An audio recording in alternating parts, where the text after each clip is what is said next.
तो दोस्तों आज हम फिर से आपके लिए लेकर आए हैं देश दुनिया की तमाम ताज़ा बड़ी खबरें। सबसे पहली बड़ी खबर में आपको बताएंगे दोस्तों कि अमेरिका से लौटे प्रधानमंत्री मोदी को एयरपोर्ट पर कोई रिसीव तक करने नहीं आया।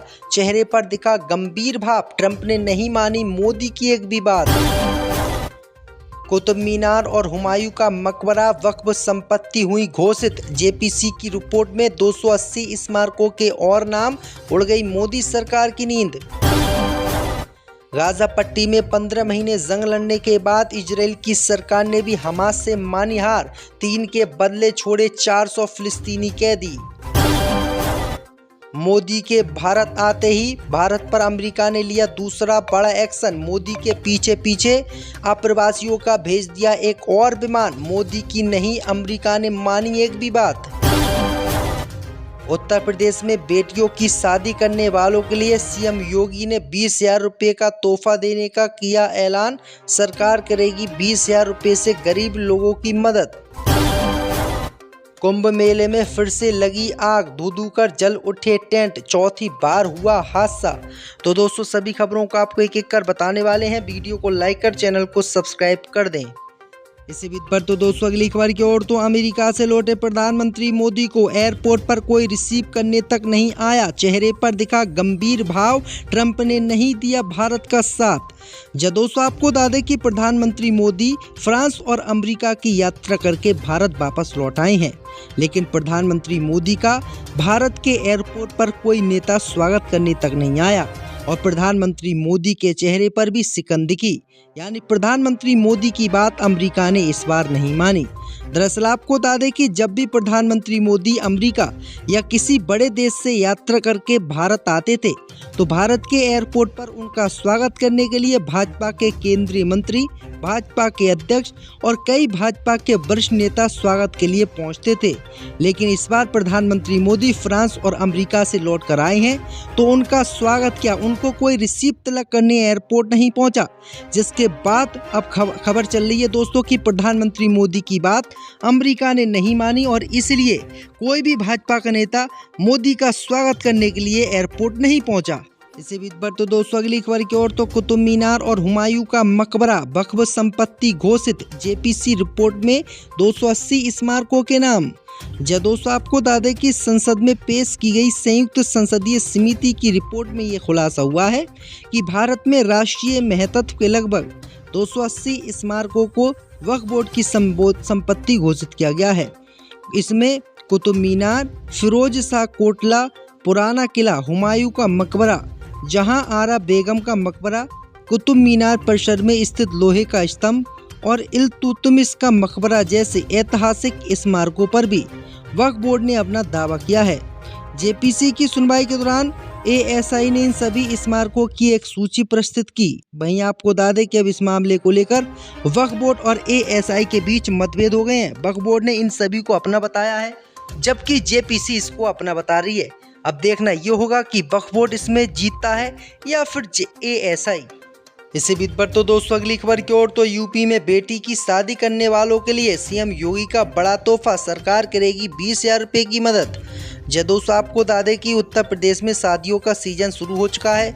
अगर आप भी अविवाहित हैं और शादी करने की सोच रहे हैं तो ये खबर आपके लिए भी बहुत ज़रूरी है। जो लोग शादी का खर्च वहन नहीं कर सकते वो योगी सरकार की शादी अनुदान योजना का लाभ उठा सकते हैं। दरअसल आपको बता दें कि योगी सरकार ने गरीब और ज़रूरतमंद परिवारों के लिए शादी अनुदान योजना शुरू की है। 20,000 रुपये की सरकार इस शादी अनुदान योजना से गरीब लोगों की मदद करेगी।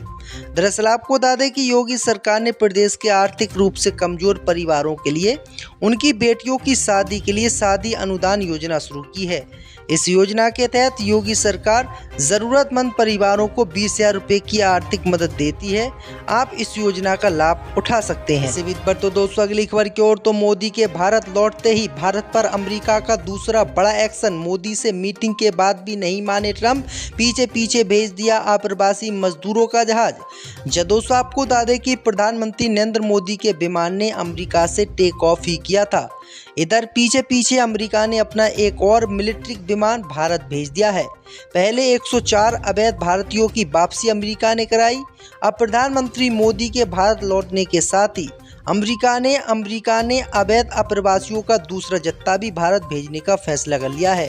इस बार खबर है कि अमेरिका से 119 अवैध भारतीय आ रहे हैं। ट्रंप की गैर कानूनी अप्रवासियों के खिलाफ कार्रवाई अब और पुख्ता और तेज हो चुकी है। महज कुछ ही दिनों के भीतर अब एक और जत्था भारत लौटा है। इस जत्थे में 119 अवैध भारतीयों को शामिल किया गया है। ये 119 अवैध भारतीय ठीक उसी तरह भारत लौटेंगे जैसे पहले वाले लौटे थे, पैरों में जंजीर और हाथों में हथकड़ी बांधे ये अवैध भारतीय भारत लौट रहे हैं। दरअसल आपको बता दें कि प्रधानमंत्री मोदी ने ट्रंप को काफ़ी मनाने की कोशिश की थी, लेकिन ट्रंप नहीं माने और ट्रंप ने अपनी अकड़ दिखाते हुए भारतीयों के साथ ये सलूक किया। इसी बीच पर तो दोस्तों अगली खबर की ओर तो कुंभ मेले में फिर से लगी आग, धू कर जल रहे उठे टेंट, चौथी बार हुआ हादसा। जब दोस्तों आपको बता दें कि प्रयागराज में चल रहे महाकुंभ मेले में इस वक्त एक बड़ी खबर सामने आई है। दरअसल आपको बता दें कि महाकुंभ मेला क्षेत्र में एक बार फिर से आग लगने की घटना सामने आई है। इस बार आग सेक्टर 19 के कुछ खाली पड़े टेंटों में लगी है। हालांकि राहत की बात यह रही है कि इस घटना में किसी के भी हताहत होने की सूचना नहीं है। दमकल विभाग की टीम ने समय रहते आग पर पूरी तरीके से काबू पा लिया है। बताया जा रहा है कि ये वही टेंट थे जिन्हें कल्पवासी खाली करके जा चुके थे। प्रशासन आग लगने के कारणों की जांच कर रहा है ताकि भविष्य में इस तरह की घटनाएं ना हो। इसी बीच पर तो दोस्तों अगली खबर की ओर तो हमास से इजराइल ने मानी हार। हमास ने 3 इजरायली बंधकों को रिहा किया तो 400 को इजराइल ने छोड़ा। जब दोस्तों आपको बता दें कि गाजा पट्टी में 1.5 साल जंग लड़ने के बाद इजराइल की सेना ने पूर्ण रूप से हमास से हार मान ली है और इस हार की वजह साफ दिखाई दे रही है। दरअसल आपको बता दें कि इजराइल अपने एक बंधक के पीछे 100 और 150 फिलिस्तीनी कैदियों को छोड़ रहा है और ऐसा ही मामला फिर से सामने आया है। दरअसल आपको बता दें कि हमास के लड़ाकों ने 3 इजराइल के कैदियों को आज छोड़ दिया है।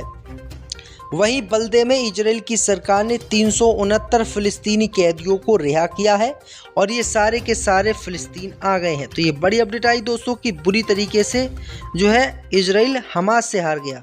इसी बीच पर तो दोस्तों अगली खबर की ओर तो अमेरिका से वापस आए भारतीयों को देखकर फूटा उमा भारती का गुस्सा, बोले बेहद शर्मनाक और मानवता के लिए कलंक। जब दोस्तों आपको बता दें कि भाजपा नेता और पूर्व केंद्रीय मंत्री उमा भारती ने हाल ही में निर्वासित किए गए अवैध भारतीय प्रवासियों के साथ क्रूर और बेहद शर्मनाक व्यवहार के लिए अमेरिकी सरकार पर निशाना साधा है।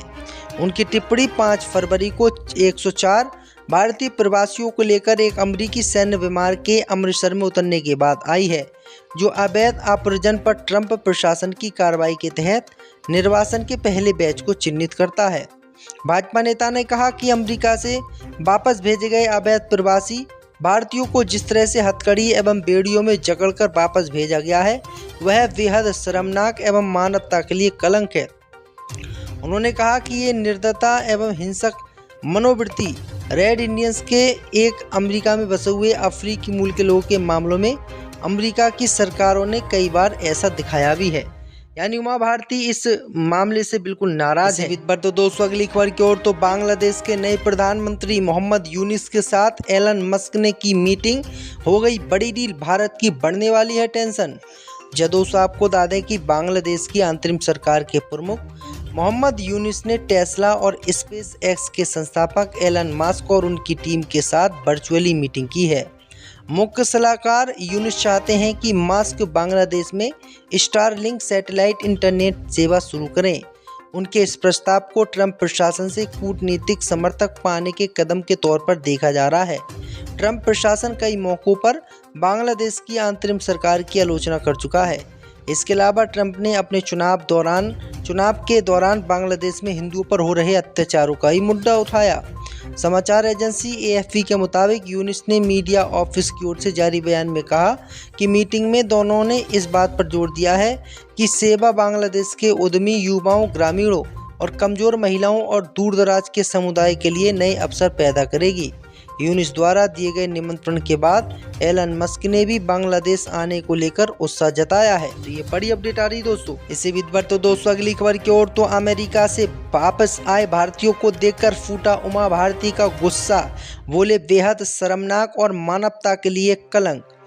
दोस्तों आपको बता दें कि भाजपा नेता और पूर्व केंद्रीय मंत्री उमा भारती ने हाल ही में निर्वासित किए गए अवैध भारतीय प्रवासियों के साथ